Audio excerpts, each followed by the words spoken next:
The Senate Committee on Natural Resources will now come to order. Will the Secretary please call roll? Senator Flores. Present. Senator Hansen. Here. Senator Gogachia. Chair Pazina. Senator Scheibel. All right, wonderful. All 5 present. We do have a quorum. Thank you so much. Before we begin today, I'd like to provide some general housekeeping reminders. Please do silence your cell phones and electronic devices. Otherwise, myself or Senator Goa-Kachia will be answering your phone calls.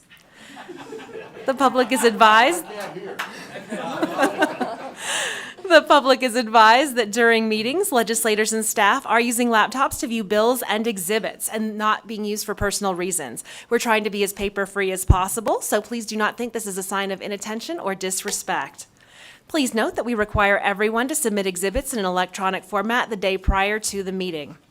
A few reminders about testifying before the committee as we are having 3 bill hearings here today. Please sign in at the table by the door. Give the committee secretary your business card if you have one prior to testifying. And even if you're not testifying, you may want to sign in so that there's a record of who's interested in a particular bill in case the committee might want to contact you at a later date. When testifying, please turn on the microphone and clearly state your name and affiliation, if any, for the record, and please do spell your name. Then turn the microphone off each time you're done speaking. If you have any handouts for the committee, you're asked to provide 10 hard copies to the committee secretary for use by the public. We will be taking public comment at the end of each meeting and will be limiting public comment to 2 minutes per person to ensure that everyone gets an opportunity to speak. Please feel free to provide any additional comments in writing to the committee secretary so that they may be added to the record. Today we have a number of work sessions. We have, I believe, 5 or 6 work sessions, so a number of them today, as well as 3 bill hearings, but we're going to get started today with the work sessions on several bills that have previously been heard by the committee. I'd like to remind everyone that we'll not be taking testimony at the work session. However, we may call someone forward as necessary to answer questions from committee members. And we're going to begin today on work session for Senate Bill 77. Our policy analyst, Elisa Keller, will be walking us through the work session. Ms. Keller, please proceed when ready. Thank you, Chair Pazina. Elisa Keller, Committee Policy Analyst, for the record. So the bills for consideration by the committee at today's work session are summarized in the work session document, which is available on Nellis, and there are copies here in the committee room. And the first bill for the committee's consideration is Senate Bill 77, sponsored by this committee on behalf of the Joint Interim Standing Committee on Natural Resources. It was heard by this committee on March 21st. And Senate Bill 77 provides that members of the Nevada State Board of Geographic Names are entitled to receive the per diem allowance and travel expenses as provided for state officers and employees generally. There was an amendment proposed at the hearing, and the conceptual amendment is included in the work session. And it was proposed by the Nevada Board of Geographic Names to add a representative of the United States Fish and Wildlife Service to the list of voting members of the board.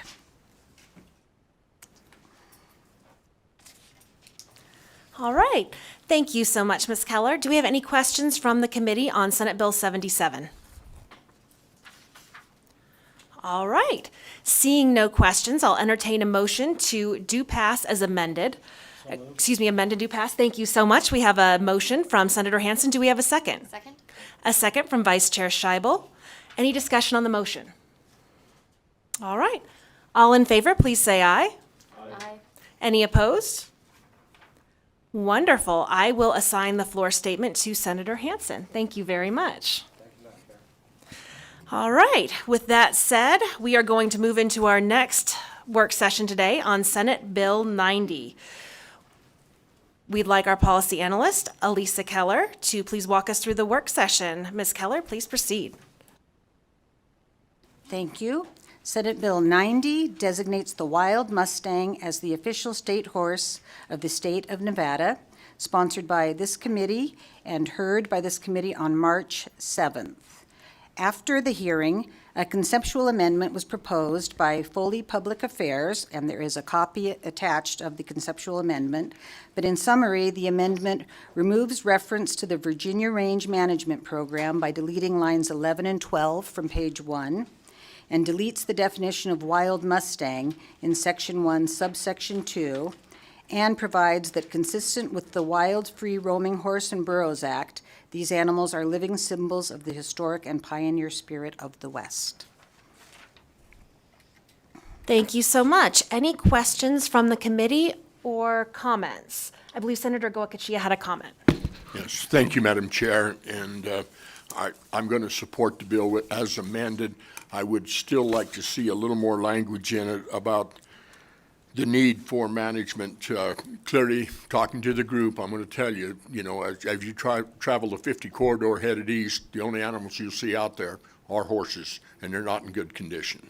They are struggling with this winter. And again, I have no malice towards the horse. It isn't the horse's fault, but it's our fault because we do not have the management in place. And I would like to see a reflection in that that we recognize the horse as what it is, but also the need for management. And if there was some way we could incorporate that into it, I would be tickled to death. But the bottom line is I will support the bill and recognize the horse for what it is. It isn't the horse's fault that we're not managing them and the resource damage they're doing. But we need to, I would love to see something in this bill that said, hey, maybe if we catch it on the other side or something, but we need management. And I think everybody in this room agrees. Thank you. Thank you very much. All right, Senator Hansen. Thanks, Madam Chair. Couple of things. Now, with the amendment, is there anything in the amendment that actually has in it that we will create the wild horse designation based on reaching appropriate management levels as required by the Wild Horse and Burro Act? Would Helen Foley like to come up at this time to answer any questions, or would anyone else associated who did the initial bill presentation like to come forward? Or legal even to probably answer that. Ms. Sturdivant? Erin Sturdivant, Legislative Council Bureau. The current language does not provide anything contingent on the management of horses regarding the designation. It would just be designated as the state horse. Okay, thank you. That answers my question. Look, I realize it's the chairman's bill, so it's kind of awkward to be against it, but the reality is this. I have 2 counties that are currently contemplating declarations of emergencies because the wild horse populations in those counties have reached epidemic levels. I reached out to John Raby, Director of the Bureau of Land Management, asking for emergency gathers on the Inchauspee allotment near Austin. He simply doesn't have the resources to do it. The pens are overfilled in where is it, Nebraska or wherever. There's 50,000 horses there. But my biggest concern, and while I understand we're doing this, especially to help school kids out, my bigger concern is we are sending nationally an indication that the state of Nevada, the legislature of the state of Nevada, is not only accepting of the current situation, but we are even going so far as to designate an animal that's causing incredible levels of ecological and environmental damage that may take decades to repair as our official state animal, our official state horse. So I'm sorry, Madam Chair, I can't support that. Thank you, though, for allowing me the opportunity to get my comments on the record. Senator Hansen, nothing you've said about not voting for this bill surprises me, but I do thank you for your comments. That said, seeing no more comments or questions, I thank everyone at this time and will entertain a motion to amend and do pass Senate Bill 90. So moved. Thank you so much from our Vice Chair. Second from Senator Flores. All right, any more discussion on the motion? All in favor, please say aye. Aye. Any opposed? Nay. Thank you so much. With that said, the motion carries, and I will assign the floor statement to myself for this one. Thank you very much, everyone. All right, we are going to move forward as we have 4 more work sessions here today and move on to Senate Bill 176, which is Senator Goachachia's bill establishing provisions relating to the conservation on groundwater. Ms. Keller, please walk us through the work session. Thank you. Thank you. Senate Bill 176, sponsored by Senator Goycochea, was heard by this committee on March 23rd. And Senate Bill 176, as introduced, establishes the Purchasing and Retiring Water Rights Program to be established and administered by the state engineer and creates the account for purchasing and retiring water rights. The bill requires that the money in the account only be expended for the purchase of water rights in basins that are over-appropriated. The bill also prohibits the appropriation of water that has been retired pursuant to the program and requires the adoption of regulations to carry out the program.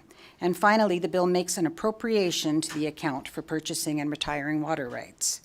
After the hearing, the bill sponsor, Senator Goycochea, worked with various stakeholders and proposed an amendment. There is a mock-up of the proposed conceptual amendment included in the work session document.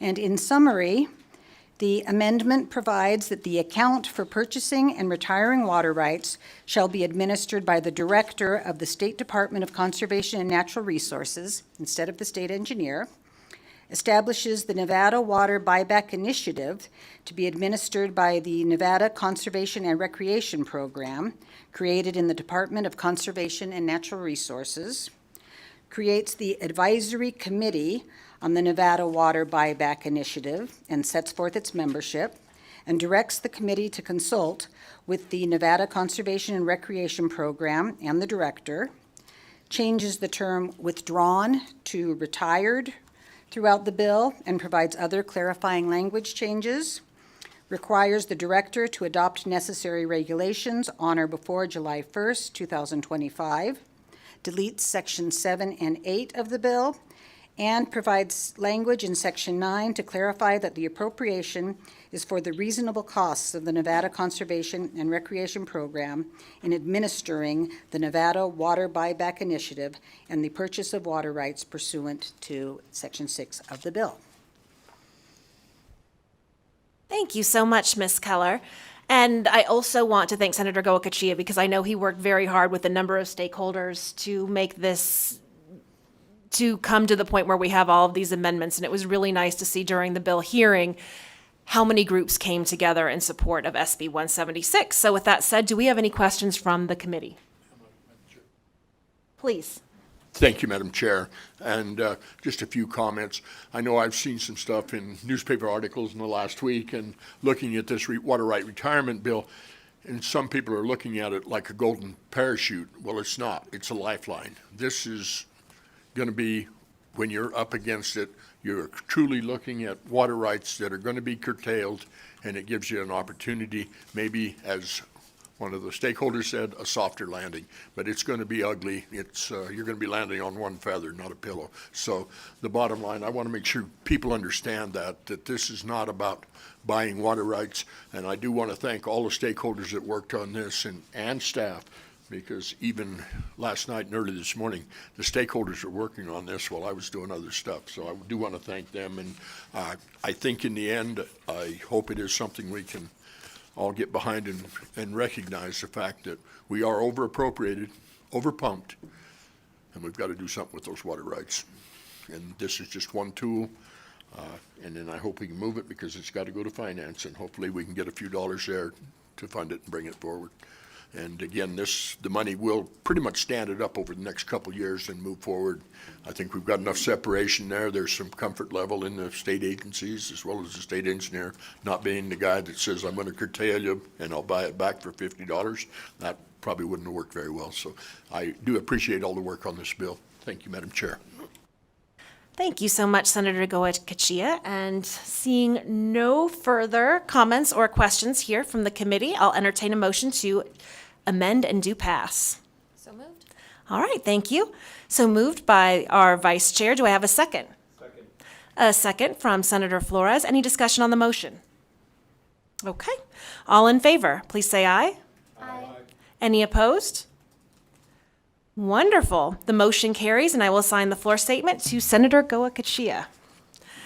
All right. Moving forward, we're going to look at us how quickly we're moving today.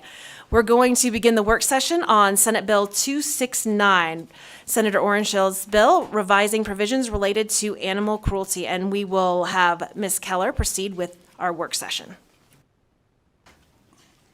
Thank you. Senate Bill 269 was heard by this committee on March 28th, and as introduced, prohibits a person from restraining a dog during any time in which a heat advisory has been issued for the area by the National Weather Service. The bill also eliminates certain exemptions to limitations on the restraint of a dog and use of outdoor enclosures. The committee will recall that at the hearing, an amendment was proposed by Clark County and Washoe County, and that is attached in the work session document. The amendment is to also prohibit a person from restraining a dog during any time an extreme cold weather advisory has been issued by the National Weather Service, retain an exemption for a dog being processed into a shelter, and retain an exemption for a dog with a person having custody if the person is engaged in a temporary task or activity with the dog for not more than 1 hour, and a heat or extreme cold weather advisory has not been issued for the area by the National Weather Service. After the hearing, an additional conceptual amendment was proposed by the Animal Policy Group, and that is also attached in the work session document. And that amendment would also retain exemptions for a dog being kept in a shelter, boarding facility, or temporarily in a camping area, a dog being temporarily cared for as part of a rescue operation, or in any other manner in conjunction with a bona fide nonprofit organization formed for animal welfare purposes, and a person having custody or control of the dog if the person is engaged in a temporary task or activity with the dog for not more than 1 hour, and if outdoors a heat or extreme cold weather advisory has not been issued for the area by the National Weather Service. All right, thank you so much. Do we have any questions from the committee? Okay. Seeing none, I will entertain a motion to amend and do pass Senate Bill 269. So moved. Thank you so much from the Vice Chair. Do we have a second? All right, a second from Senator Flores. Any discussion on the motion? All right, all in favor, please say aye. Aye. Any opposed? Wonderful. The motion carries, and we will assign the floor statement to Senator Orenshaw. All right, that moves us into our next work session on Senate Joint Resolution 2, urging Congress to require the United States Board on Geographic Names to consider renaming the Sheldon National Wildlife Refuge as the E.R. Sands National Wildlife Refuge, from our committee member, Senator Hansen. And we'll move forward to have Ms. Keller walk us through the work session. Thank you. Senate Joint Resolution 2 was sponsored by Senator Hansen and was heard by this committee on March 9th. And Senate Joint Resolution 2 urges Congress to require the United States Board on Geographic Names to consider renaming the Sheldon National Wildlife Refuge as the E.R. Sands National Wildlife Refuge. And there were no amendments proposed for this measure. Wonderful. Do we have any questions from the committee? A comment? Please proceed. Thank you, Madam Chair. Several people during and after the hearing suggest that we possibly make it the Sheldon/E.R. Sands range. So I'm amenable to that as this goes forward, because that makes sense. Mr. Sheldon was a very fine man too, and I just want to see Mr. Sands get a little bit of the credit for the amazing work he did here in the state of Nevada. Thank you, Madam Chair. All right, thank you so much. With that said, we can, at the moment, because we don't have an amendment on hand for that, I'd like to make a motion to do pass. So moved. Wonderful. We have a motion from our Vice Chair, a second from Senator Hansen. Any discussion on the motion? All right, seeing none, all in favor, please say aye. Aye. Any opposed? Wonderful. The motion carries, and we will assign the floor statement, not shockingly, to Senator Hansen. And that moves us into our final work session of the day. And let me pull up our agenda. I had a page 2 missing, so apologies. That'll move us into Senate Joint Resolution 3, our work session, urging the United States Bureau of Reclamation to consider certain actions, alternatives, and measures for the protection and management of the Colorado River. And with that, we'll hand it over to Ms. Keller to proceed with walking us through the work session. Thank you. Senate Joint Resolution 3, sponsored by this committee, was heard on March 23rd. And Senate Joint Resolution 3 expresses support for the pursuit of a collaboration-based framework to address the structural deficit in the Colorado River and the inclusion of mechanisms to account for evaporation and system losses. The resolution also urges the United States Bureau of Reclamation to amend existing federal regulations to prohibit the inefficient delivery, application, or use of water to limit unnecessary losses on the Colorado River, and to consider and model the consensus-based modeling alternative submitted by Arizona, Colorado, Nevada, New Mexico, Utah, and Wyoming in the supplemental environmental impact statement process. And there were no amendments proposed for this resolution. Ms. Keller, thank you so much. Do we have any questions from the committee or comments? Okay. Seeing none, I'll entertain a motion to do pass Senate Joint Resolution 3. So moved. So moved. We have a motion from Senator Scheibel. Do we have a second? Second. Wonderful. A second from Senator Flores. Any discussion on the motion? All right. Seeing no discussion, all in favor, please say aye. Aye. Any opposed? The motion carries, and we will assign the floor statement to Vice Chair Scheibel. Thank you so much. And that takes us through all of our work sessions for today, and I feel like we should get an award for how quickly we did this. All right. Thank you for bearing with us, everyone, as we start our hearings today. So we'll go ahead and get started today with our hearing on Senate Bill 159, revising provisions related to pest control, and ask that the bill sponsors come forward. Thank you so much.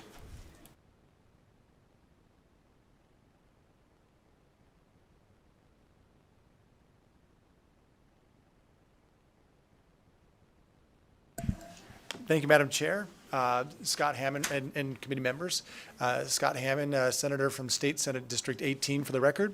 We're here to present SB 159, and to my right I have Mr. Warren Hardy, former state senator, who's going to walk through the bill, but I just thought I'd kind of give you a little bit of an idea of what the purpose is. In my job outside of this building, I spend a considerable amount of time trying to find pathways for young people to get into certain industries.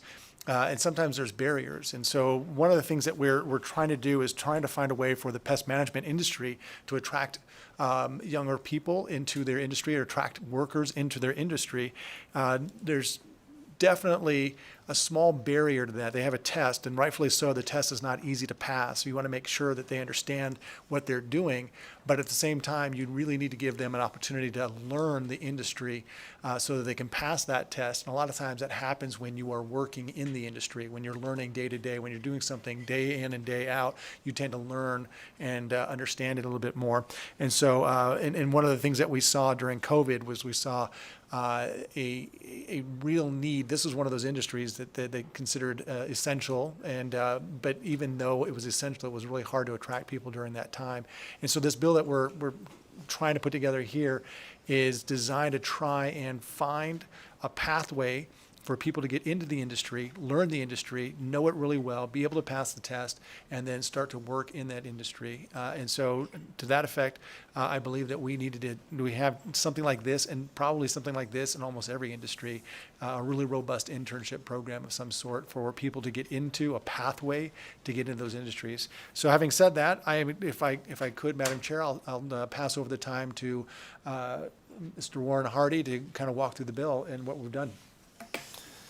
Thank you, Madam Chair, members of the committee. Warren Hardy, representing the Nevada Pest Management Association. I want to thank Senator Hammond for his willingness to bring this forward.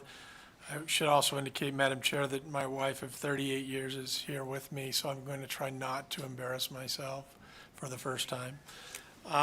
Thank you, Senator Hammond, for your introductory remarks. This is another example of one of those pieces of legislation or one of those needs that became very apparent during COVID. And I should indicate, Madam Chair, to the committee that I have proposed an amendment based on my conversations with the Department of Agriculture and others. The bill before you contemplates a provisional licensing for these folks. That's what we asked to be drafted, but in conversations with the Department of Agriculture and others, we determined there's probably a lot simpler way to do this. So the bill in front of you, and I'll explain it, or the amendment in front of you, and I'll explain it once I've explained the need for the bill, contemplates requiring the Department of Agriculture to promulgate regulations on this issue rather than creating a provisional licensing program. So as Senator Hammond mentioned, the intent of this legislation is to open up opportunities for employment in the pest management industry. During COVID, it was very difficult. We lost a lot of employees during that time. We were not able to replace them. We were able to get them signed up. We were able to employ them, to hire them. What we were not able to do, and understandably so, is get the testing that's required for these individuals to be able to go to work individually by themselves on the job site. Nevada currently has one of the most difficult testing processes for pest applicators in the United States. It's a two-part exam. The first part has a much higher pass rate.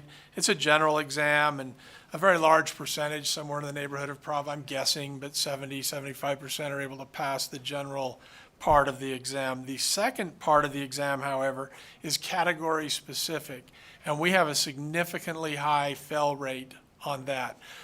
One of the reasons is, and I should indicate that it often takes 2 or 3 attempts to pass, meaning from the day we hire someone, in many cases, best case scenario, the day we hire them, put them on the payroll, they are going to be on our payroll for 30 to 45 days before we have an opportunity to utilize them. That's just not affordable for our members. Many of these are small businesses, mom and pop businesses. We do have big companies, as you know, but many of these are small companies. And so that's the thing we're here to address today, is to try to find some common ground where the public will be protected, but at the same time, we can provide some field training for these individuals before they take the test. Before they can pass the test. We learn often that some of these folks are visual learners. The requirement is a high school diploma or its equivalent in order to be hired. Oftentimes, it's far easier for these individuals in the field to be able to say, oh yeah, I've done that. I know what that is. And so, you know, I will say that we do feel like that the test needs to be updated. We've talked to the Department of Agriculture about that. It's a bit antiquated. Some things that aren't specific. I think we're required to know the Latin name of a red ant. When I think really what we want to do is just squish it. So we'll be working with the Department of Agriculture on that as a separate issue. But this is a difficult test. So we believe there'll be a significant advantage for these individuals in the field to be able to experience what they're going to be tested on. In the amendment, I have put in some restrictions. In fact, let me go to that just quickly. In the amendment, I have put in some restrictions. I spoke with the Department of Agriculture before to make sure that if there are other things that are safety related, that we actually include that in the legislation rather than leaving that up to the regulation. But at the crux of what we're going to ask the Department of Agriculture to address is really the difference between a direct supervisor, which is currently allowed by law. Under direct supervision, you're able to take an individual and have them go with a licensed applicator. The challenge again with that is if it takes 30 to 60 days to pass the test, that person we're not able to get any economic benefit out of. The other challenge it presents for us is that it creates an incentive not to hire new people into the industry, but to rather hire somebody who is already licensed. You know, and in most cases, our guys would love to hire new folks, new individuals that want to come in and train them according to our own standards. And so the first is direct supervision, which, as I said, is already allowed by law. We want to add a component of immediate supervision. And so as we're suggesting this, immediate supervision would mean the supervisor, who will be a licensed applicator, must be directly present at the time that the process is being done. A direct supervision will mean they are able to be accessed immediately through telephonic means or some other means that they'll be able to, if they have any questions. We would propose in the statute to limit the ability of these individuals until they're licensed to be able to apply any limited use pesticides and that sort of thing.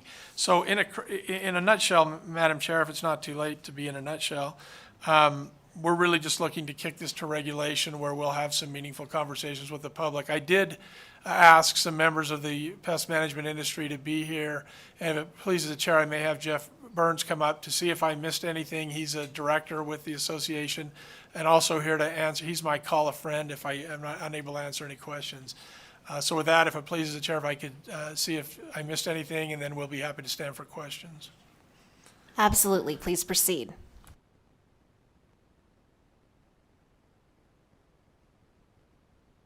It's not working, Jeff. Sorry, Madam Chair.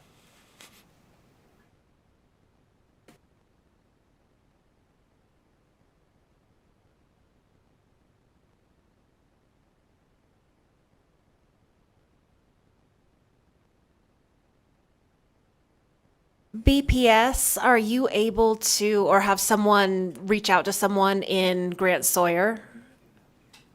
Or alternately, we could have this gentleman call in and we can read Want to the, give him a gift one last time before he gets married. Copy that, stand by.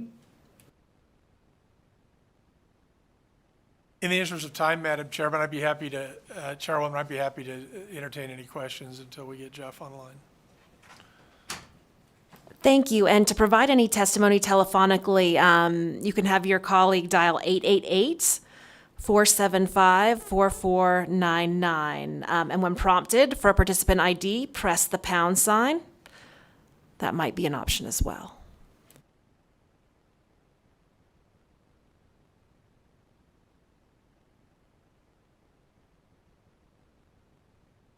All right, let me go ahead and repeat that number one more time. And it is on the agenda for today's meeting. To provide testimony telephonically, please dial 888-475-4499. When prompted, provide meeting ID, and this again is on the agenda, 829-2866-8686, and then press the pound sign. I believe BPS is also trying to get to the bottom of it with someone located at Grant Sawyer. Mr. Hardy, if you'd like to proceed in the correct. interim. Thank you, Madam Chair. This is not how I told Mr. Burns it was going to go today.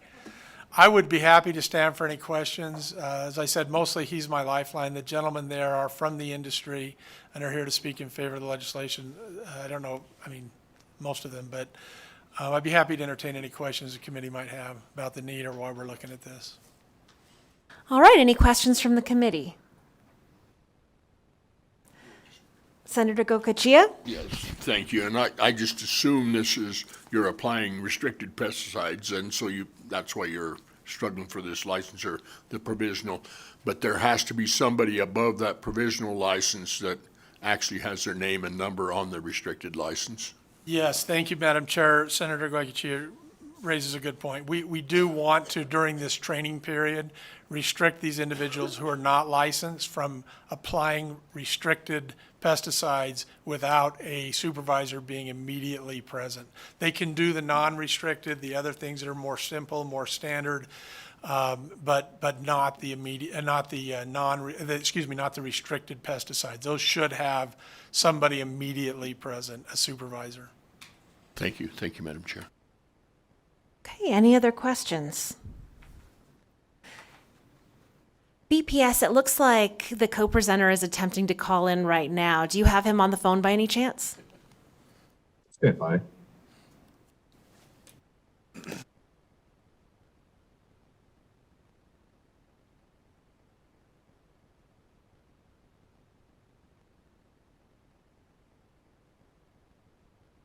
Madam Chair, Warren Hardy for the record. If we don't have any questions, maybe we don't want to create any.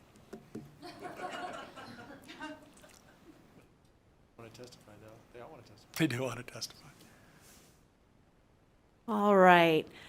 We can always add in this gentleman's statement later. Unless there's any other questions right now, though, if you'd both like to take a step back, and then we'll have anyone take a step forward who'd like to testify in support of Senate Bill 159, revising provisions relating to pest control.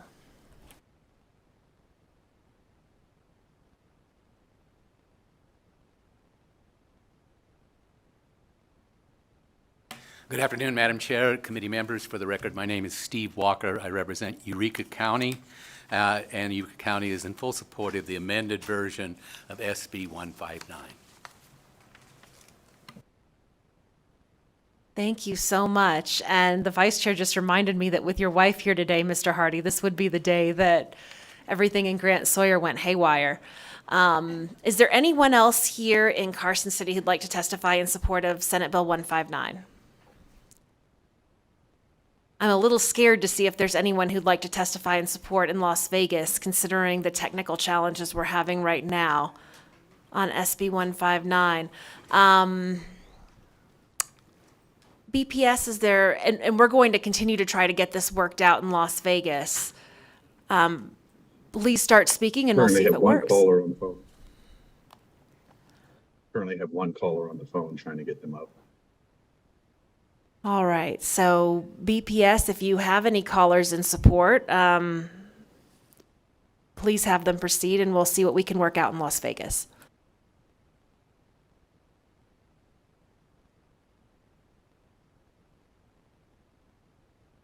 Yes, Madam Chair. My name's David McNinch. I'm being asked to unmute my microphone, but I don't need to testify on this particular bill, so I just wanted to let you guys know that I'm being asked to mute, and I didn't want you to waste your time on me. Well, thank you. That's very kind of you, and very much appreciated. Let's see, Ms. Keller, do you know if there's another room available at Grant Sawyer right now that they may be able to move to testify on behalf of 159, 224, or 311? I think BPS is still working on it right now, but We are going to go to opposition right now, and then we'll circle back and see if we have anything worked out at Grant Sawyer. Anyone who's testifying in opposition of Senate Bill 159 here in Carson City, please step forward.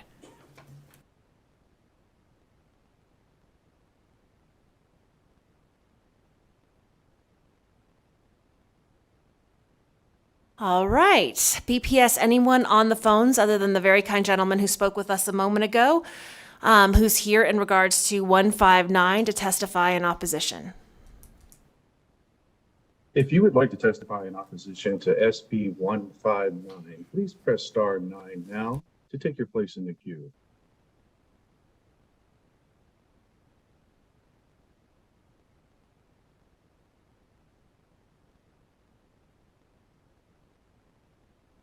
The public line is open and working. There are no callers at this time. Thank you so much. Anyone here to testify in neutral on Senate Bill 159 in Carson City? Please step forward and take your time as BPS works out their Grant Sawyer challenge.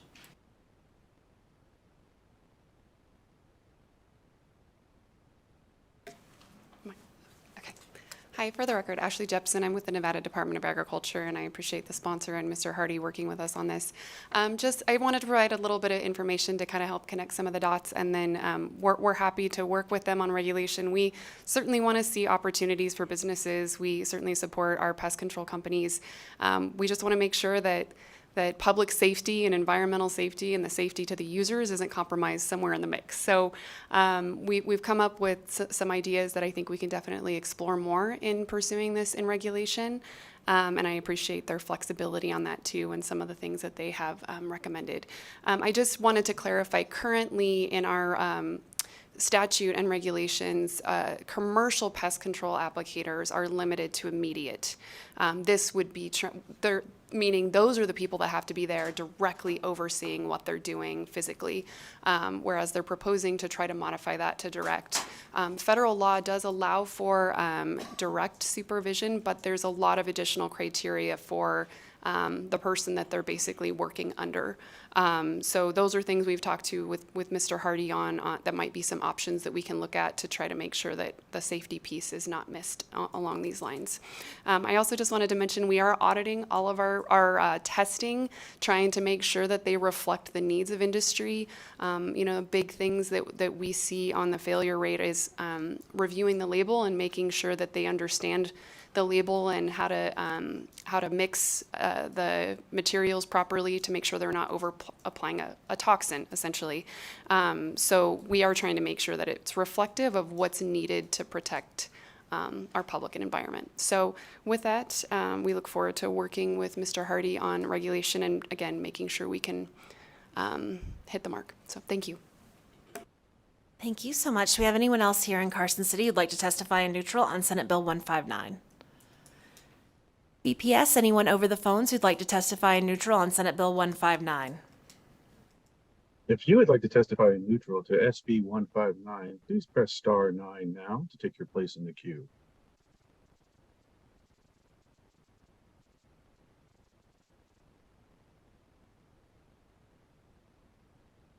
The public line is open and working. There are no callers at this time. Thank you so much. BPS, while we have you been able to get any updates from Grant Sawyer as to whether it looks like a number of people have left the initial room? Are they in another room where they may be able to testify? Chair, we are currently trying to figure out which room they went to or if they did go to a room. Please stand by. Thank you so much. Would Senator Hansen or Mr. Hardy like to come up and say anything additional about the bill before we try to move? I think you mean Senator Hammond? You're on my mind. You've got one of the next bills up. Senator Hammond?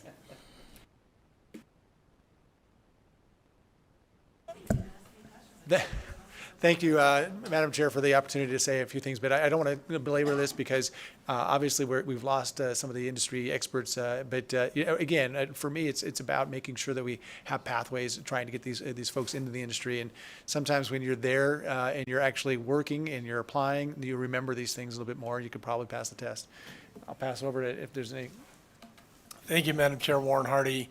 Again, thank you to you, Madam Chair, for hearing the bill, and for the committee, and to Senator Hammond for bringing this forward, and for LCB Broadcast Services for doing their darndest. Thank you. Thank you so much. Let's check with BPS one more time to see if there's an update, and we can always close this hearing and reopen as we're able to figure out next steps. BPS, any updates? And we really appreciate all of your efforts on this. Chair, we are currently checking to see if we can use an assembly room. The other two rooms are booked right now. So if you want to go ahead and proceed with your agenda and then maybe check back with us.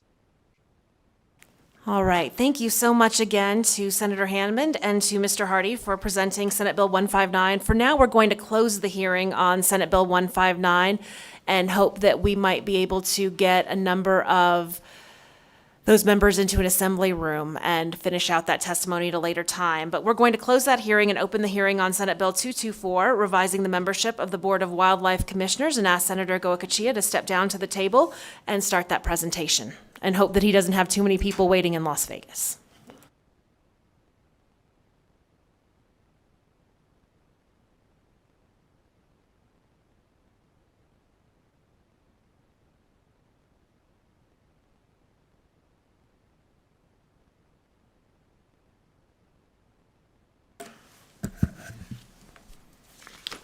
Thank you, Madam Chair, members of the committee. Senator Pete Goicoechea, representing Senate District 19, bringing you Senate Bill 224 this afternoon. It's still afternoon, not too bad towards evening. I am bringing 224. It expands the Wildlife Commission, and really it's an effort to bring a voice, especially to our county cabs, as much as anything. Originally, when the Wildlife Commission started, it was actually comprised of a representative from one of the 17 cabs. All 17 cabs were actually what was there on the Wildlife Commission. Since then, we've moved away. The new makeup is now 9 members, and it's 5 of which are sportsmen, and I have no problem with that. But what we're looking at doing is expanding the Wildlife Commission itself, and to put a member that it will be appointed by the governor from a county cab. And then the additional seat, and of course this is an issue that's been near and dear to me. I've brought bills forward for the last 3-4 sessions on trying to get guides and outfitters some recognition and a seat on the Wildlife Commission. They truly bring in expertise that probably your average sportsman wouldn't. Again, they live out there. They're not necessarily about taking animals. They do photography trips. They pack you into the wilds. They understand habitat and the wildlife. And they've really been having a hard time. I think we need a little more expertise on the Wildlife Commission. I know there's some commissioners here probably going to take offense to that, but truly it takes a level of expertise rather than the 5 sportsman members. Truly, they are there. The only requirement is that you have bought a hunting or fishing license 3 out of the last 4 years to be actually on the, and I think we've kind of lost the direction we really want to head when it comes to the Wildlife Commission and what's happening both to our habitat and our numbers. And I think it's time we kind of revisited that. This bill just expands the commission, and I think anybody that thinks, if they truly believe today that the Wildlife Commission isn't going to be changed going forward, especially with some of the interim committee studies we've got going, I think they're fooling themselves. So I'm just asking this committee to help us put a commission in place that is truly reflective of the needs of our wildlife and our sportsmen in this state. So with that, I've got 2 people on the, Rachel Bazzetti from NGO and Mitch Bailey, an outfitter from, and they can explain more of their issues and their desires to really be on the Wildlife Commission. Thank you.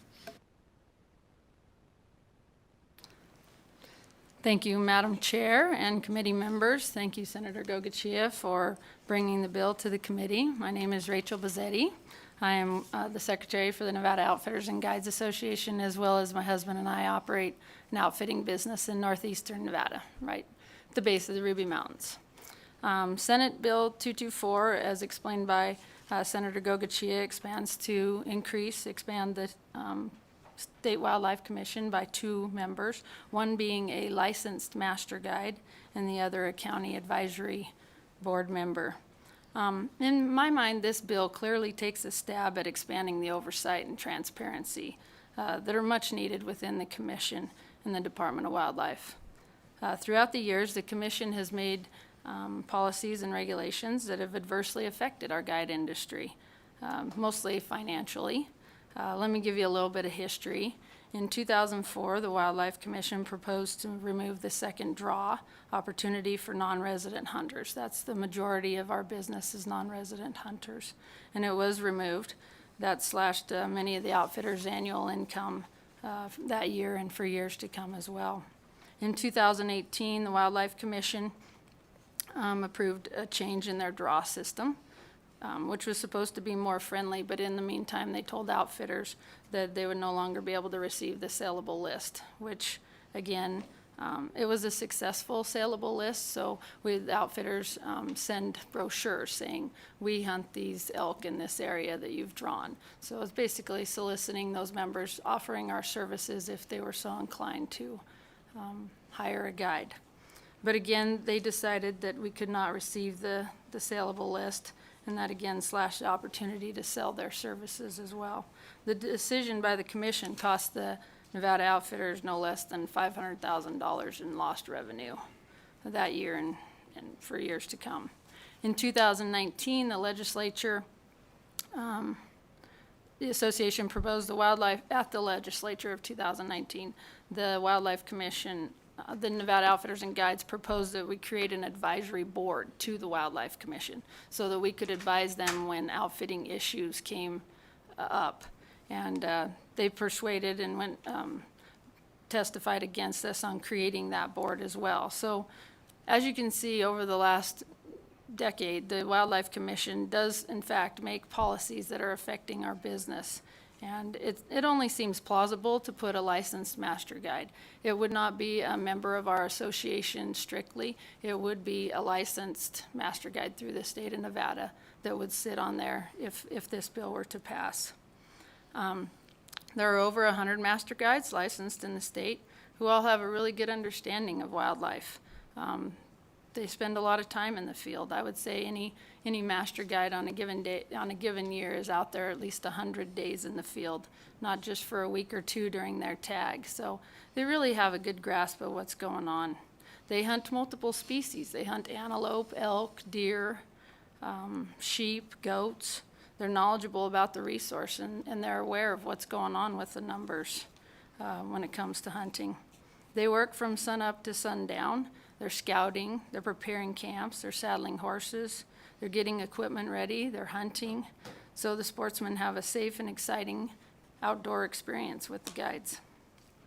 Guides not only take public hunting, as Mr. Gogachia alluded to, they have trail rides.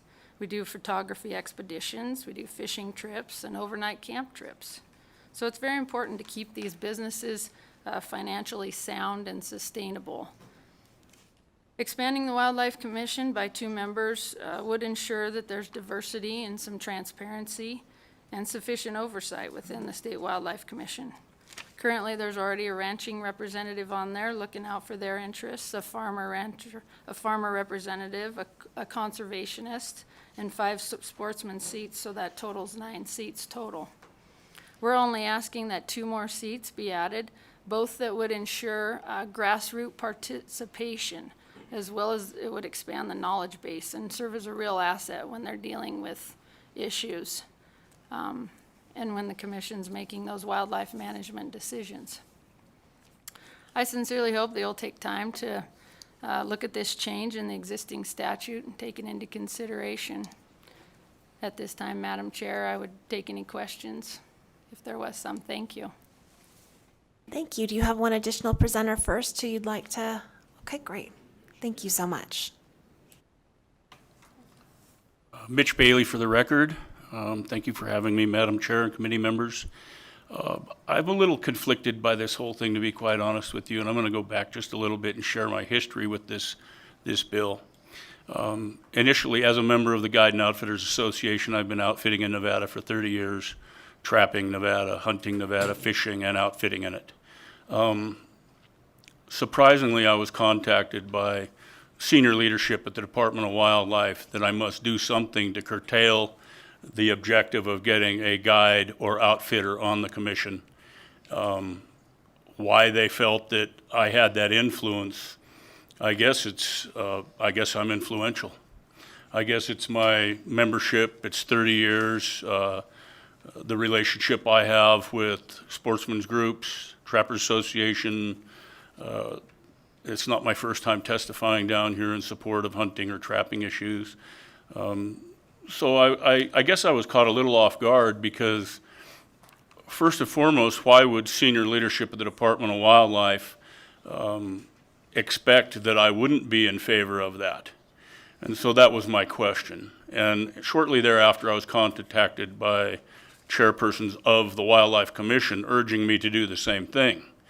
And I asked the same question. Why do you think I don't want a guide, a master guide, or a member of the CAB on the commission? Well, because. And the because is the same answer you're going to get from everybody in opposition to this. Because it opens the door for antis to be on the commission. And we cannot go forward as a state agency, a wildlife commission, or individuals or anything else, deciding our future based on fears from anti-hunters or outside groups. If we're going to do that, we might as well just fold the chair right now. And you know, that was the first time, and it happened again this time. Once again, contacted by the commission, Mitch, you've got to do something about it. Well, you know, at this point, I can't do anything about it because I put my faith in the commission, and I put my faith in the CABs to do their job. And I'm going to cite an example here that just happened 7 weeks ago. I was contacted by the commissioners, by senior leadership, do something about it. You know, we don't want antis on there.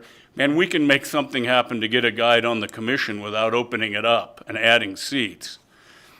Well, the Department of Wildlife senior administrative folks contacted me prior to their leaving the department and asked me what I thought about changing the black bear hunt in Nevada, the unit boundaries, the quotas, etc. And I was asked that because of my inherent knowledge of the black bear hunt. And I guess I have inherent knowledge of a lot of things beside the black bear hunt, but specifically the black bear hunt, which I've been down here testifying on for I don't know how many times over the last 10 years, 12 years. But what was proposed to me was wonderful. It was the best thing I've heard come out of NDOW's doors in years. And I was 100% in favor of it. So they put it out to the CABs, County Advisory Boards to Manage Wildlife.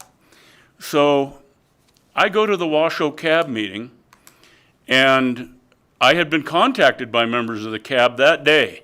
What did I think about it? So I went and I gave testimony, and at the end of my testimony, despite numerous others in the room in opposition to it, the chairman of the cab said, "Mitch, I'm really thankful you're here. You changed all of our minds.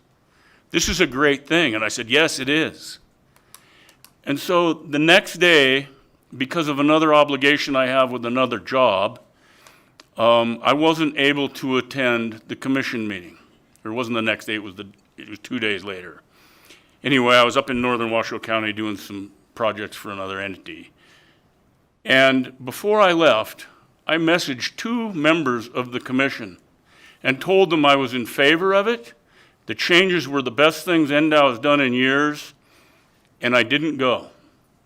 And when I got back, they voted it down. There was 1 vote for it, 7 against. And I couldn't believe it. The next night, I got a call from senior leadership on the commission, 2 members, asking me about it. And I said, "Man, I told you. I sent you messages about what it was all about." Well, we didn't get the messages on time, and we just voted against it. We're really sorry. It sounds like we missed a real good opportunity here. Keeping that in mind, as an outfitter in this state who does his job and takes it seriously and gathers information, I would never be a member of the commission, or I expect anybody to be, voting in opposition to something that they knew nothing about. And that's what's going on here. The members of the association are not represented. We're told that, just give us a chance, we'll represent you. But then something as great as this that gravely affects an outfitting business. That black bear hunt was my bread and butter. And it's voted out because they didn't have knowledge of it. And that can't happen. That's not what a commission should do. There should be members on there representing all factions of wildlife management, hunting, fishing, trapping, etc. To put a diverse thing out there. It doesn't mean that they're going to be influential and win every time, but at least you'll have the information needed to make an educated choice or decision on issues that critical. And in closing, I would like to just add that there's a lot of people in this room that are really good friends of mine that I know are not here supporting what I'm saying right now, but I can guarantee you, behind closed doors, we've all had the talk. We even had it in the back of the room today. And the whisper comes out. We're not opposed to you having a guide on the commission. We just don't want to open the door for antis. And that isn't going to work for me. We can't manage wildlife or select commission members based on fear that we're opening the door for somebody that doesn't believe the way we believe. And that's my closing comment. Okay, Senator, do you have any other presenters today? No, we'll go ahead and close with that in the interest of time and stand for any questions. Thank you so much. Committee, do we have any questions? Okay, with that, we'll have you all take a step back from the table. It's like you read my mind.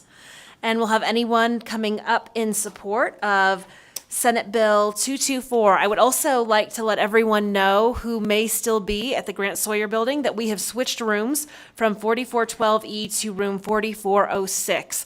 So if there's anyone there for Senate Bills 159, 224, or 311, please do move to room 4406, or we would love to have you join us telephonically at 888-475-4499. And when asked, provide meeting ID 829-2866-8686, and then press pound. Thank you so much. And with that, we'll open it up for support testimony for Senate Bill 224. Thank you, Madam Chair and members of the committee. For the record, my name is Henry Krinka, Henrykrenka, and I'm the owner and operator of Hidden Lake Outfitters for the past 40 years, and I'm currently president of the Nevada Outfitters and Guides Association. Thank you for hearing this bill, Senate Bill 224, which would expand the State Wildlife Commission by 2 members. In an effort to improve the State Wildlife Commission and their wildlife-making policies, I would ask you to pass Senate Bill 224. It proposes to expand and diversify the commission. The commission makes wildlife policies that affect outfitters and guides throughout the year, with many of them happening without the knowledge of the outfitters and guides. There needs to be more oversight and transparency of the State Wildlife Commission so that any proposals made by the State Department of Wildlife are fully understood and any issues can be openly discussed by all involved and affected. The State Wildlife Commission is designed to manage wildlife. Adding members whose livelihood and primary interest is wildlife in Nevada would be beneficial to the commission. At this time, the board consists of members whose primary interests are ranching, farming, conservation, general public, and the sportsmen. At this time, there isn't a member whose primary interest is wildlife, and isn't that the name of the commission? I'm hoping you will see the value of 2 more members to the State Wildlife Commission and be of Senate Bill 224. Thank you for your time. Thank you, sir. Whoever would like to go next? Thank you. My name is Paul Strasden, and I am the owner of Sage and Pine Guiding Outfitters here in Nevada. I have been guiding and outfitting since 1988. It was my first Master Guide's license, so we've been around. We've seen a lot of changes in the commission. I am thankful and grateful for the commission that we have. But in the changes that we're talking about today, of adding a master guide and also the cab, a member on that. One thing that I see, when we are out in the field, we see a lot that's going on with wildlife, a lot that's going on with habitat.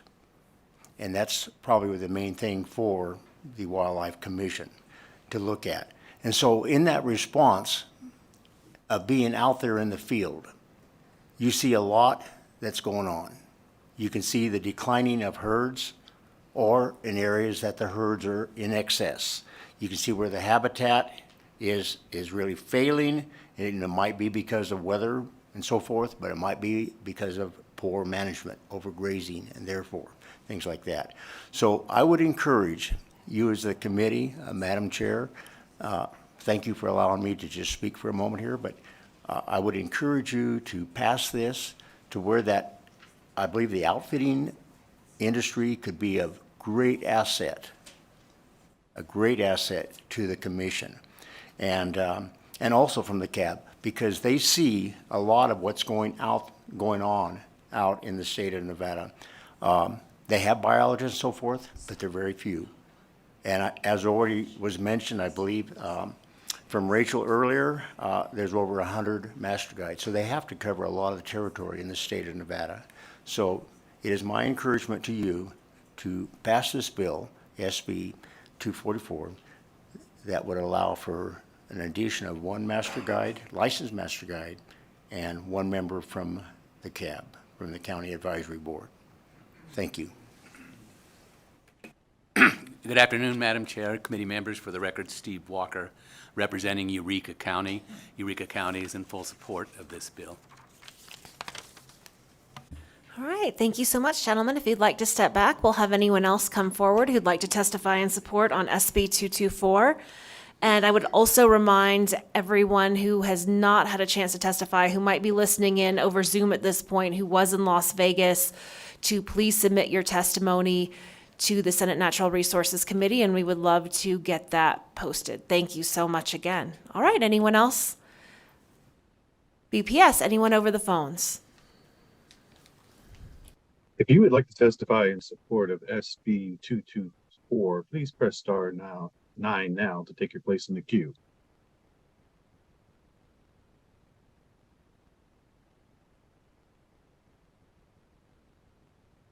The public line is open and working. There are no callers at this time.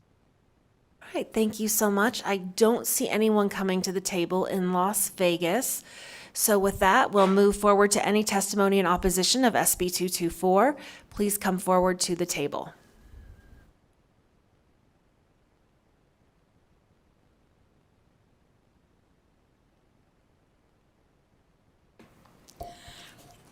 Chairman Pizzina and members of the committee. My name is Tina Nappy. I served as the first conservationist on the Wildlife Commission from 1979 to 1994. I have an ongoing interest in Nevada's wildlife that consumes me many days, and the commission, as I see it right now, is fine. There are 5 sportsmen. That would not prevent one of them from being a guide, as I see it, or a county advisory board member. But what wildlife is facing in this state today, as we know, is huge population, climate change, fires, drought, and the department is responsible for almost 800 species of wildlife, most of which are not under the guidance of the guides, or probably even dealt with very much by the county advisory boards. We need people who are going to be somewhat visionary in looking ahead and really looking at the lands that we're going to need, the types of programs that are really important. And I don't think that at this point, the addition of these 2 members will help us get there. So I'm really opposed to this proposal. Thank you. Thank you so much, Ms. Nappy. Do we have anyone else here in Carson City to testify in opposition? And also looking in Las Vegas, I'm not seeing anyone, though I think there's been a lot of confusion with rooms at this point. And if anyone is still there, we are currently in 4406 at Grant Sawyer. BPS, anyone over the phones? If you would like to testify in opposition to SB 224, please press star 9 now to take your place in the queue.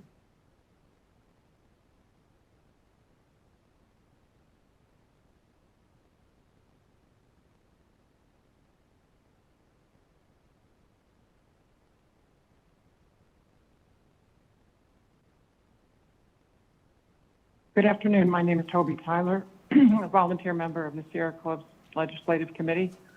On behalf of the Sierra Club and our more than 30,000 members and supporters statewide, I'm speaking in opposition to Senate Bill 224, which would revise the Nevada Board of Wildlife Commission membership.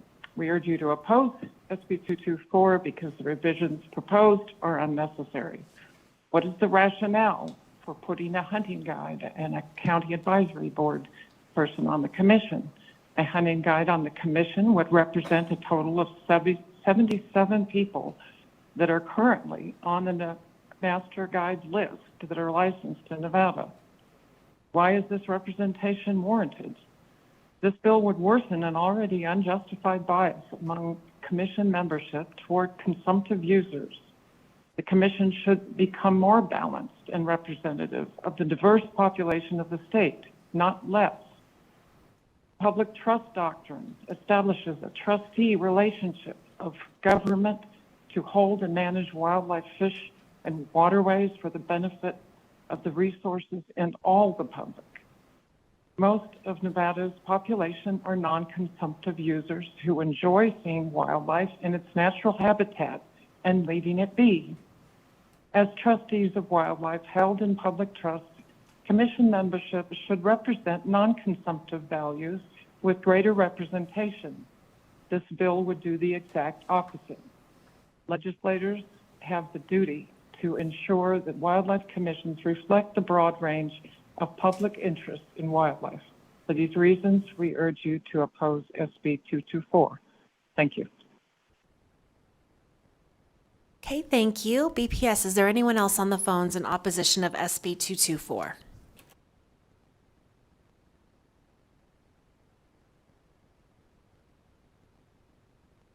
Thank you, Madam Chair, members of the committee. My name is David McNinch, DavidMcNinch. I'm representing the Nevada Board of Wildlife Commissioners. The Commission voted to oppose SB 224 as it is currently written. The Commission felt that guides were sufficiently represented by the current makeup of the board. I do believe one of our members is a sub-guide, and that the proposed additions would have narrow constituencies, bringing into question what other interests should have specific representation. In other words, where do you draw the line? The Commission also felt that the interim study being considered by the legislature to evaluate the makeup of certain boards, including the Board of Wildlife Commissioners, should play out before any substantive changes are considered or made. Thank you. Thank you. BPS, anyone else?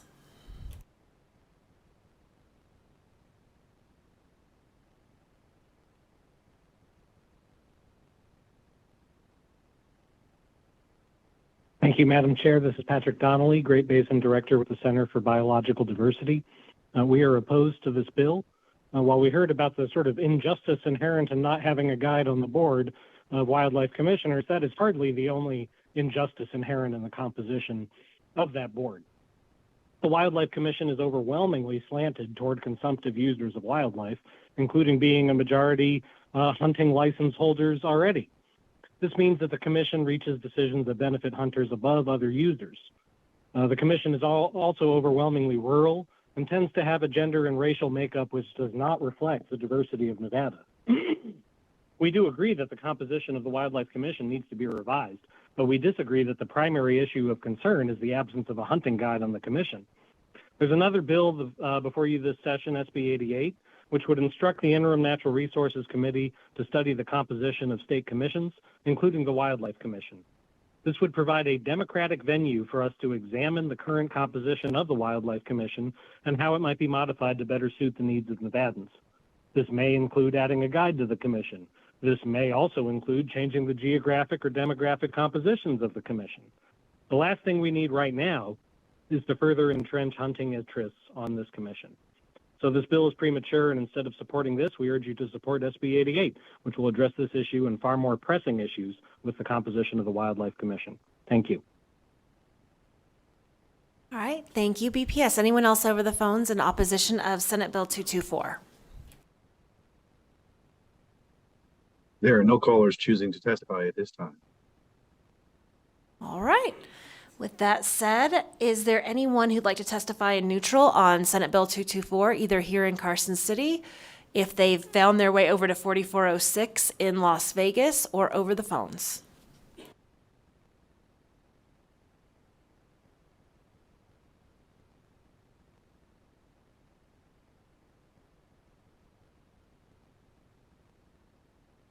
If you would like to testify in neutral for SB 224, please press star 9 now to take your place in the queue.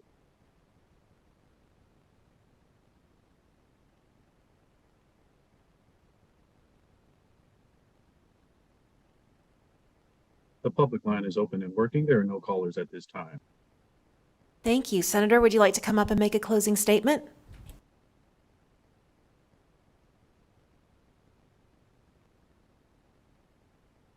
Thank you, Madam Chair, members of the committee. There is a small fiscal note on this bill. I think it's about $28,000. So I don't know if we would have to, if you do choose to move this bill, if you'd have to be referred to finance or not because of that fiscal note. I would assume at $28,000 it probably wouldn't, but and we could work with. And it's just the board meeting expenses of those two members in addition to the rest of the board. So with that, I thank you, and we'll see where we go. Thank you, ma'am.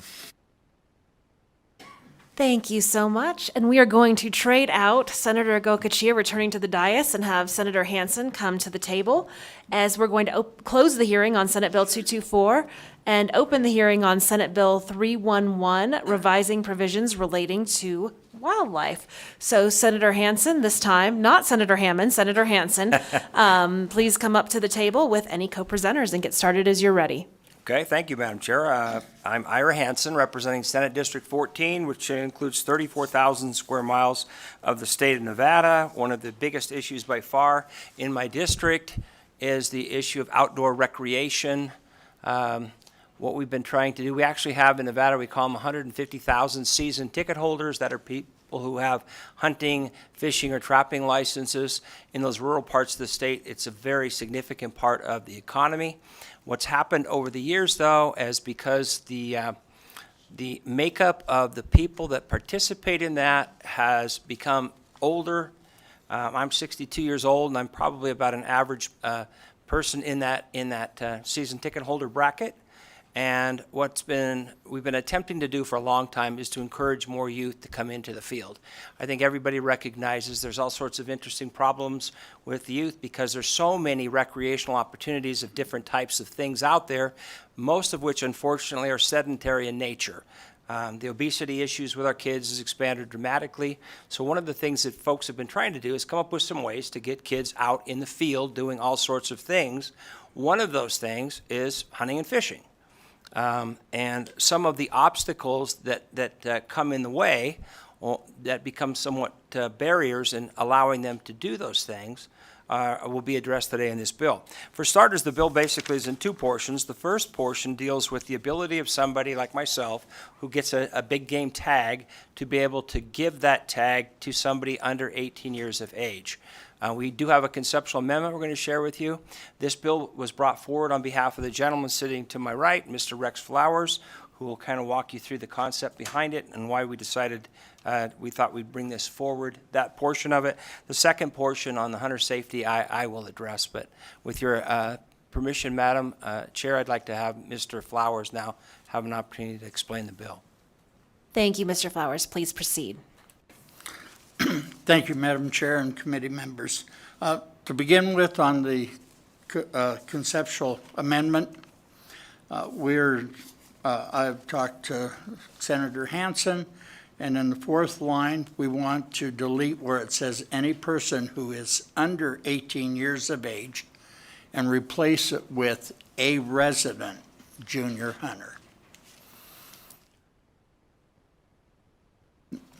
Who would also be under 18 years?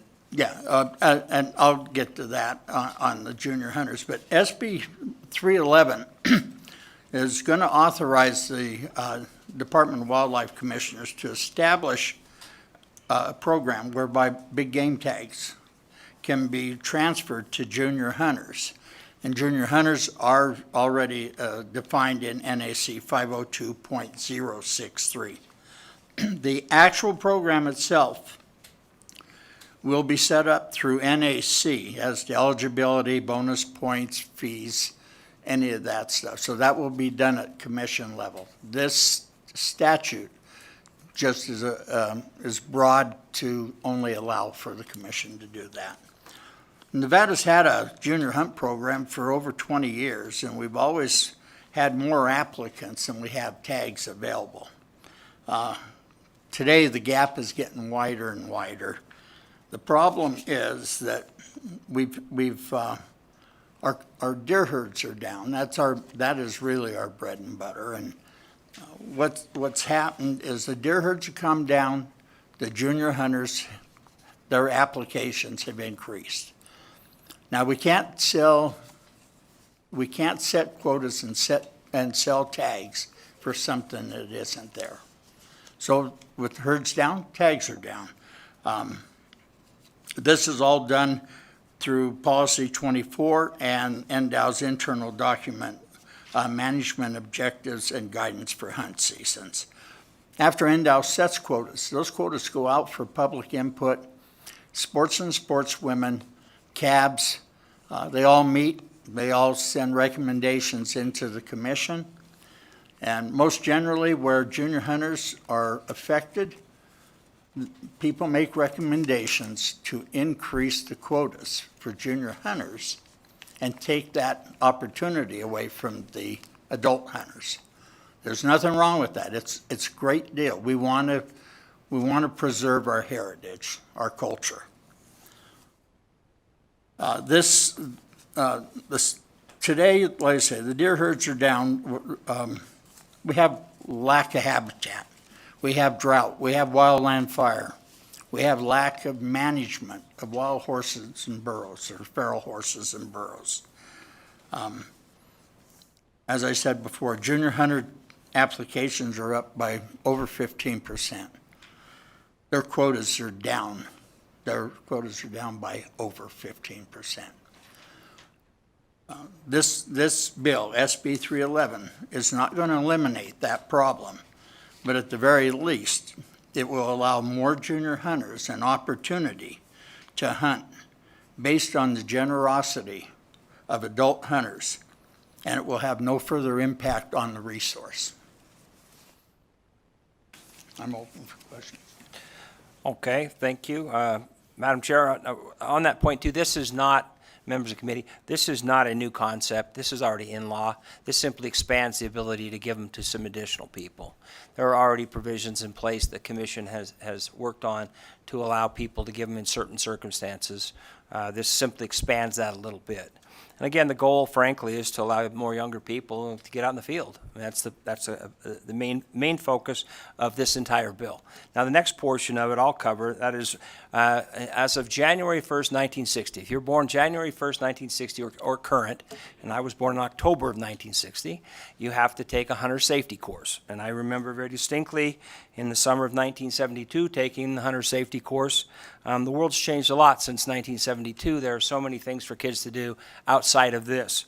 The current regulations on hunter safety essentially says if you're 18 or older, you can do it all online. If you're younger than 18, they make you do an 8-hour mandatory class.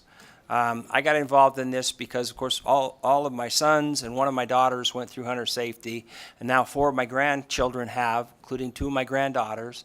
And Alexis has a niece, or a nephew, excuse me, that recently took it, and I became aware of a significant roadblock, if you will, something that is acting as an impediment to allowing young people to enter into this outdoor activity. And that is the hunter safety course is offered by volunteers through the Department of Wildlife, but the number of courses that are available simply don't come close to meeting the demand. For example, for my grandchildren, when I had them trying to do it, there was a course offered in Verdi, not terribly far from where they lived. They tried to sign up for it twice. It was only offered like every 6 months or so, as I recall. In both cases, the classes were full. They were then offered to take classes in Mason Valley, Smith Valley, Yarrington area. Those were 8-hour, all-day-long classes that they would have had to take. And what basically happened is if they didn't have Grandpa, frankly, kind of being involved and actively promoting it, they wouldn't have taken the classes, and we would have lost that class of children who could otherwise enter the field. During COVID, what happened? Well, because of COVID, we were able, like so many things, they were able to do the entire course, irrespective of their age, online. And if you look in your Nellis, hopefully it's there, Director Janae, who's in the audience, sent that to me. And if you'll notice, there's a red section there for 2020. That is the year when younger people were allowed to take the entire course online. And what you'll see there is a dramatic spike in the number of children that participated and passed the course. In other words, the obstacle was removed somewhat, at least, in that they didn't have to take an 8-hour all-day course that was only occasionally offered with volunteers through the Department of Wildlife. They could do the entire thing online. By doing that, you'll notice there was a huge jump in the number of children that participated in the program. Now, in discussions with Director Janae earlier today, one of the concerns that the department has, and I'm not saying it's not legitimate, and that is by having a hands-on course, that 8-hour all-day course, you can help take care of some kids that might not be as fortunate, frankly, as my grandkids and have extended family there to help.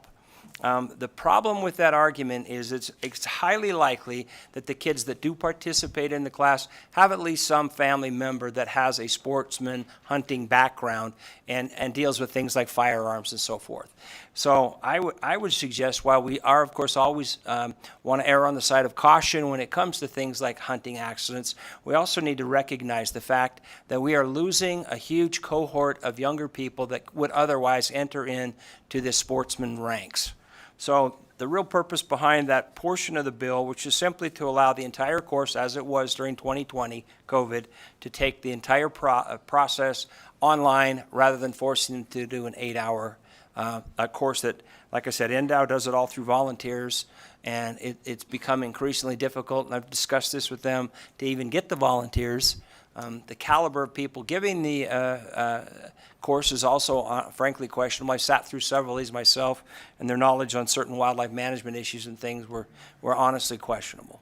Not that I'm putting them down because they are volunteers, but my point is that the value of taking the course in person, in an 8-hour all-day course, versus taking it on an online basis isn't significant enough to prevent this huge, we're averaging, it looks like almost 1,500 more children a year when we offered it online versus the average when they did not.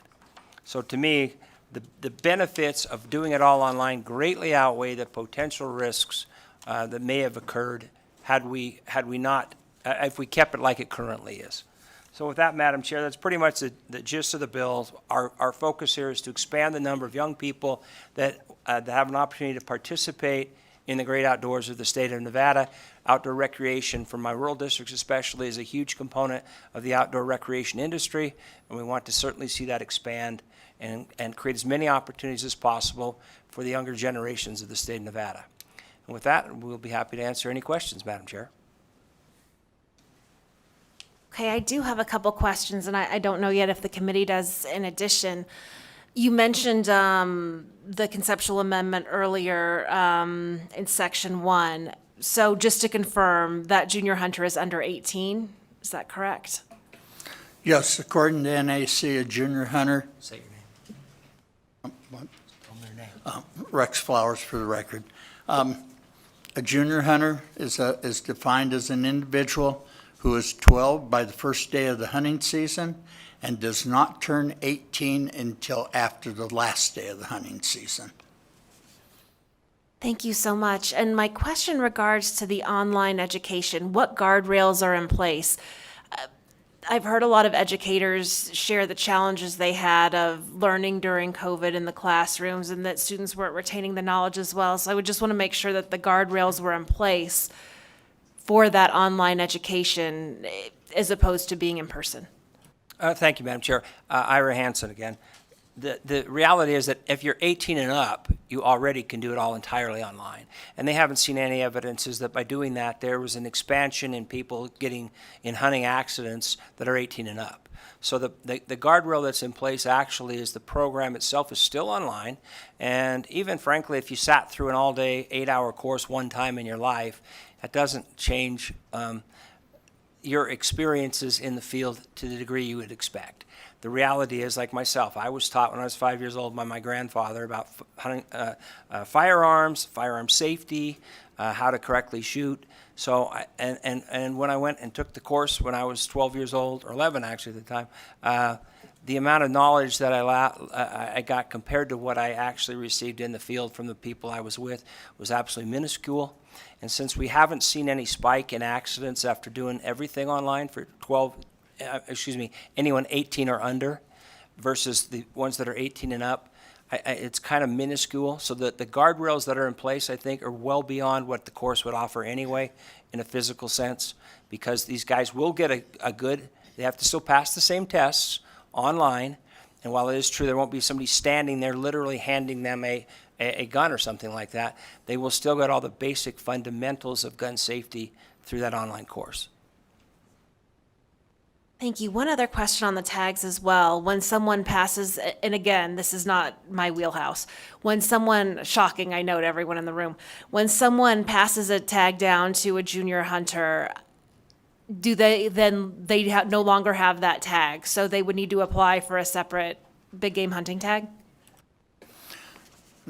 Tags are only allotted, Rex Flowers for the record, tags are only allotted once a year through the draw. So that individual that transfers a tag is giving up his tag and his choice to hunt that year, unless he accompanies the junior hunter. Does that fulfill that? Madam Chair, Ira Hansen for the record again. To expand on that a little bit, yeah, we only have one drawing a year. And for example, I just put in tags for antelope, elk, and mule deer. If I get fortunate and I have one of those, but one of my grandchildren don't get one, I could possibly say I got an antler mule deer tag. I could give them to that, but I don't have an opportunity to then reapply and, in other words, kind of scam the system basically and get another member of my family a tag that actually is very difficult to get anymore, and then apply myself to try to make up the difference. So no, there's only one draw process. So if I get one and give it to a junior hunter, that will end my opportunity to go out and physically harvest an animal. Thank you. And I, just on a side note, I would love to see any statistics from 2020 when those under 18 took the course online, if there was any effect at all as opposed to previous years. And thank you. Again, it's just for my knowledge. Ira Hansen again. We will, Madam Chair. In fact, Director Janae and I discussed that. Obviously, it's a little early to see if there is any. The total number of hunting accidents in Nevada, when you consider there's 150,000 people basically out there with licenses doing this stuff, is remarkably small. I don't think it's 10 a year anymore. One time it was a little higher, but safety issues have, everyone's a lot more conscientious of it nowadays than it once were. Director Janae is here, and he may come up and testify at some point, probably in the neutral position, but I think he could probably answer the total number of hunting related accidents under current systems. And it will be interesting to see in the next few years if you do see any sort of spike at all in people that took the course online versus kids that took it in the more traditional way. Thank you so much. And also for the record, you gave your age, and I don't know if anyone else on the dais wants to do that. Do we have any questions? Well before he was born. Any other questions from the committee? All right. Seeing none, if you'd both like to take a step back, we are going to look for testimony in support of Senate Bill 311 here in Carson City, and if anyone has made their way to 4406 in Las Vegas. Madam Chair and committee members, with an apology for being redundant, I'm Steve Walker. I represent Eureka County. Eureka County is in favor of this bill. Thank you.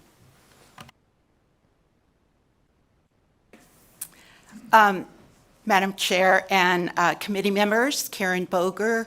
I'm speaking for myself today. I know that my Nevada Backcountry Hunters and Anglers that I usually represent has already presented to you a comment paper from us. So I'm speaking as a mother, grandmother, great-grandmother even, and a retired school teacher. I love the aspect of getting more kids into the out of doors, especially getting kids familiar with our sporting traditions and having those come along. There are so many positives to that. I see this as a really simple, visionary thing to do that's going to help some specific kids. It's going to help them to teach them skills of survival and problem solving, and give them self-confidence in their self-reliance, like many of us did and really appreciate that upbringing. It'll teach them about the animals themselves that they pursue and the habitat and ecosystems on which the animals depend. And it will give them pride in helping provide for their families organic protein. And that's a really good feeling, and it really helps the pocketbook too, I have to tell you from personal experience. Tags also are the primary tool of wildlife management as a basis of the North American model. And so this is a great opportunity to expand insurance that those tags get filled. Thank you very much. Madam Chairman, member of the committee, Joel Blakesley, I'm just speaking for myself. I'm in support of both parts of the bill. I can speak to my own family. When it came time for my grandson to get his tag, my daughter went ahead and took the class with him, which she wouldn't have done if that wouldn't have happened. But her husband and my other daughter's husband and my other daughter talk about it every year, but they've never gone and taken the class. So it's basically my daughter and my grandson and I.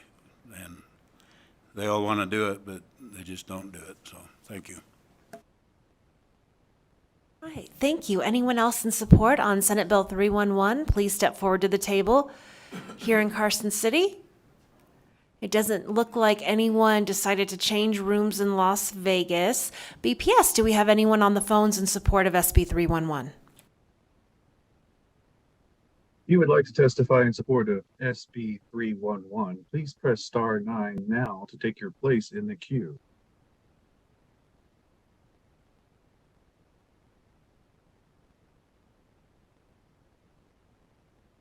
The public line is open and working. There are no callers at this time. All right, thank you so much. We will take anyone in opposition of Senate Bill 311 here in Carson City, or if anyone's made their way to 4406 at Grant Sawyer.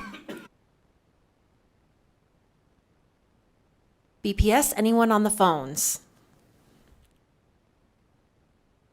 If you would like to testify in opposition to SB 311, please press star 9 now to take your place in the queue.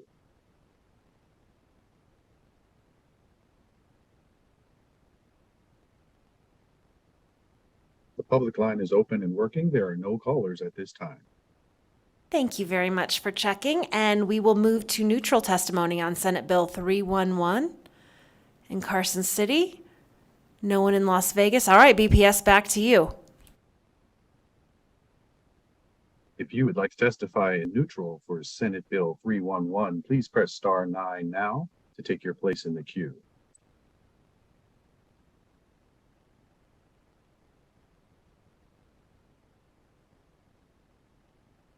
The public line is open and working. There are no callers at this time. I thought you might say that. Senator Hansen, any closing remarks? No, Madam Chair, just to say thank you very much for the hearing. All right, thank you so much. With that, we will close the hearing on Senate Bill 311.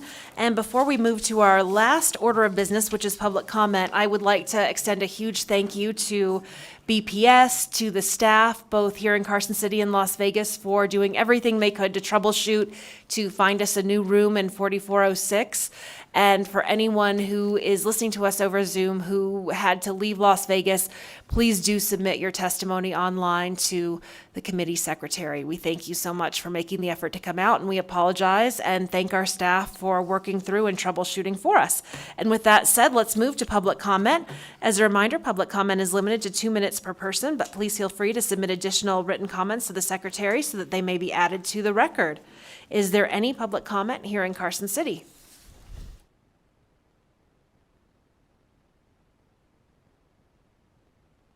Madam Chair and committee members, thanks for this opportunity. Karen Boger, for the record, just speaking for myself.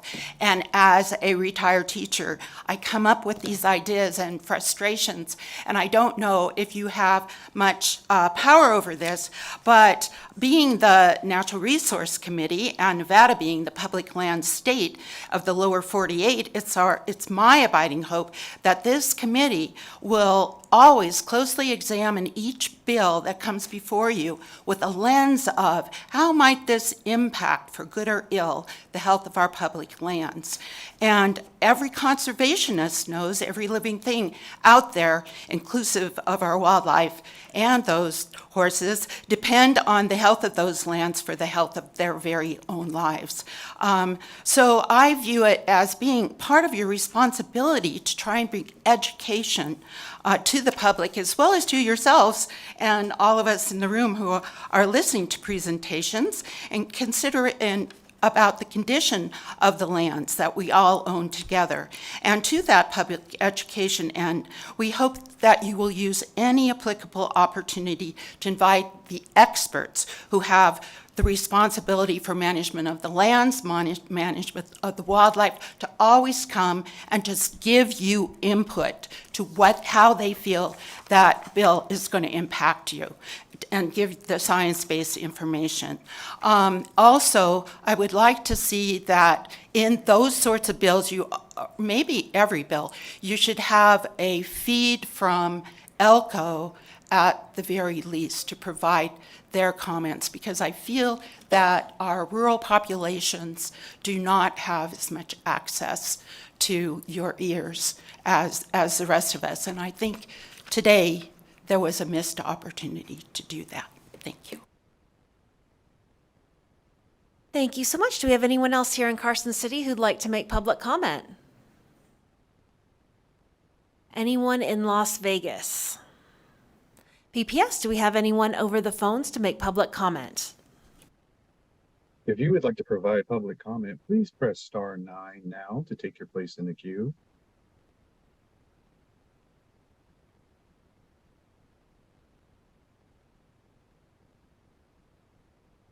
The public line is open and working. There are no callers at this time. Thank you so much. And BPS, thank you so much again for your troubleshooting earlier. And with that said, Natural Resources is adjourned and will be resuming not Thursday. We are canceled on Thursday, as a reminder to everyone, on Thursday the 6th. However, we will be back here in 1 week on the 11th at 3:30 p.m. Thank you so much.